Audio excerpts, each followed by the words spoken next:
A paz do Senhor Jesus Cristo. Antes de começar o nosso estudo bíblico, peço que se inscreva no canal e compartilhe. A primeira carta de Paulo aos Coríntios foi escrita para a igreja em Corinto, uma cidade rica e cosmopolita, mas também marcada por profundas divisões e comportamentos moralmente comprometidos. O apóstolo Paulo, preocupado com os desafios enfrentados pela igreja, aborda temas essenciais para a vida cristã e para a unidade do corpo de Cristo. Em 1 Coríntios 1:10, Paulo inicia com um apelo à unidade.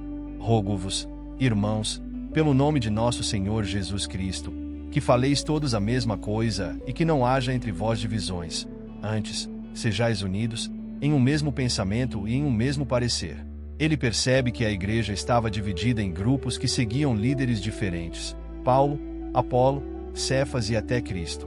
Esses conflitos demonstravam a imaturidade espiritual dos coríntios. A mensagem central aqui é que Cristo não está dividido, e a igreja deve estar unida nele, não em torno de líderes humanos. Paulo então destaca a centralidade da cruz em 1 Coríntios 1:18. Porque a palavra da cruz é loucura para os que perecem, mas para nós, que somos salvos, é o poder de Deus. O Evangelho é contra a lógica humana, pois Deus escolheu usar algo aparentemente insignificante, como a crucificação, para demonstrar seu poder e sabedoria. Isso nos ensina que devemos nos gloriar apenas em Cristo, não em nossa própria sabedoria ou força. No capítulo 3, Paulo aborda a maturidade espiritual. Em 1 Coríntios 3, 6, 7, ele diz: Eu plantei, Apolo regou, mas Deus deu o crescimento. De modo que nem o que planta é alguma coisa, nem o que rega, mas Deus, que dá o crescimento. Aqui aprendemos que cada crente tem um papel na obra de Deus, mas o crescimento e os frutos vêm exclusivamente de Deus. Essa mensagem incentiva a humildade no serviço cristão e combate a exaltação de líderes humanos. No capítulo 5, Paulo lida com a tolerância ao pecado dentro da igreja. Ele adverte sobre a imoralidade e como isso afeta o corpo de Cristo. Não sabeis que um pouco de fermento faz levedar toda a massa? Em 1 Coríntios 5:6, ele instrui os coríntios a removerem o mal de entre eles para preservar a pureza e santidade da igreja. Isso destaca a responsabilidade coletiva no combate ao pecado e no zelo pela santidade. No capítulo 6, Paulo fala sobre resolver conflitos entre irmãos.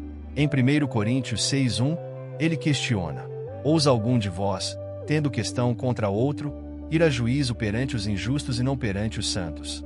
Os crentes são chamados a resolver suas diferenças dentro da comunidade cristã, refletindo o caráter de Deus e a sabedoria que vem do Espírito Santo. Ele também aborda a pureza do corpo, declarando em 1 Coríntios 6, 19 e 20: Ou não sabeis que o vosso corpo é templo do Espírito Santo, que habita em vós, proveniente de Deus, e que não sois de vós mesmos? Porque fostes comprados por bom preço. Glorificai, pois, a Deus no vosso corpo. No capítulo 7, Paulo orienta sobre o casamento e a vida solteira, enfatizando que cada pessoa deve viver conforme o chamado de Deus. Ele diz em 1 Coríntios 7,17: Cada um ande como Deus lhe repartiu, cada um como o Senhor o chamou, e assim ordeno em todas as igrejas. Essa instrução ressalta que o mais importante não é o estado civil, mas viver de maneira digna diante de Deus. Nos capítulos 8 a 10, Paulo aborda questões de liberdade cristã. Em 1 Coríntios 8:9, ele adverte: Mas vede que essa liberdade não seja, de alguma maneira, escândalo para os fracos. Embora tenhamos liberdade em Cristo, devemos considerar como nossas ações afetam os outros, especialmente os mais fracos na fé.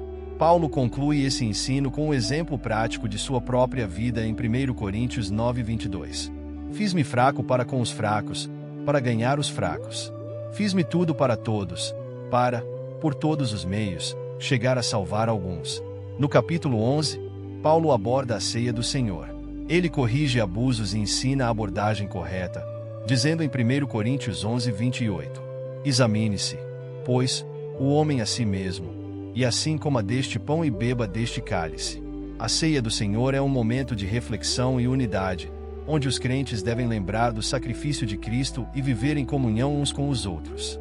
No capítulo 12, Paulo ensina sobre os dons espirituais e a unidade do corpo de Cristo. Ele diz em 1 Coríntios 12, 4-6: Ora, há diversidade de dons, mas o Espírito é o mesmo. e há diversidade de ministérios, mas o Senhor é o mesmo. E há diversidade de operações, mas é o mesmo Deus que opera tudo em todos. Todos os dons são importantes e devem ser usados para a edificação mútua. Essa unidade é simbolizada pelo corpo, onde cada membro tem uma função essencial. O capítulo 13, conhecido como o capítulo do amor, ensina que o amor é o maior domingo.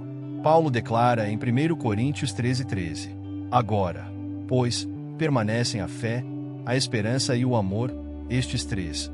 Mas o maior destes é o amor. Sem amor, todos os outros dons perdem seu valor. O amor é paciente, bondoso e reflete o caráter de Deus. No capítulo 15, Paulo aborda a ressurreição, afirmando em 1 Coríntios 15:17: E, se Cristo não ressuscitou, é vã a vossa fé, e ainda permaneceis nos vossos pecados. A ressurreição é o fundamento da nossa fé, garantindo a vitória sobre o pecado e a morte. Ele conclui encorajando os crentes em 1 Coríntios 15:58. Portanto, meus amados irmãos, sede firmes, inabaláveis e sempre abundantes na obra do Senhor, sabendo que o vosso trabalho não é vão no Senhor. A primeira carta aos Coríntios nos desafia a buscar unidade, pureza, amor e maturidade espiritual, vivendo de forma que glorifique a Deus em todas as áreas da vida. A primeira carta aos Coríntios é uma exortação prática e espiritual que continua a falar aos cristãos em todas as épocas. Após o encorajamento sobre a ressurreição e a certeza da vitória, Paulo conclui a carta no capítulo 16 com instruções finais que demonstram sua preocupação com a vida prática da igreja. Ele orienta sobre a coleta de ofertas para os santos em Jerusalém, mostrando a importância da generosidade no corpo de Cristo. Em 1 Coríntios 16:2, ele diz: No primeiro dia da semana, cada um de vós ponha de parte o que puder ajuntar, conforme a sua prosperidade, para que se não façam as coletas quando eu chegar. Essa instrução destaca a organização e o planejamento na prática de ajudar outros, mostrando que o cuidado com os necessitados é uma responsabilidade coletiva da igreja. Além disso, Paulo enfatiza a vigilância espiritual e a firmeza na fé. Em 1 Coríntios 16:13-14, ele escreve: Vigiai, estai firmes na fé, portai-vos varonilmente e fortalecei-vos. Todas as vossas coisas sejam feitas com amor. Essas palavras resumem a essência de toda a carta.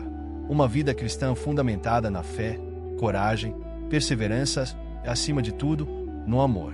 Por meio dessa carta, aprendemos que a igreja é chamada para ser um reflexo da glória de Cristo, vivendo em unidade e santidade, usando seus dons espirituais para a edificação mútua e proclamando o Evangelho com ousadia e amor. Os desafios enfrentados pelos coríntios também são nossos desafios hoje. Divisões, conflitos, questões éticas e morais ainda existem, mas as respostas de Paulo nos lembram que a solução está em Cristo. Quando centralizamos nossas vidas nele, vivemos de forma que glorifica a Deus e impacta o mundo ao nosso redor. Que possamos, como Paulo exortou, permanecer firmes na obra do Senhor, sabendo que nosso esforço no Senhor nunca é em vão. Até o próximo estudo.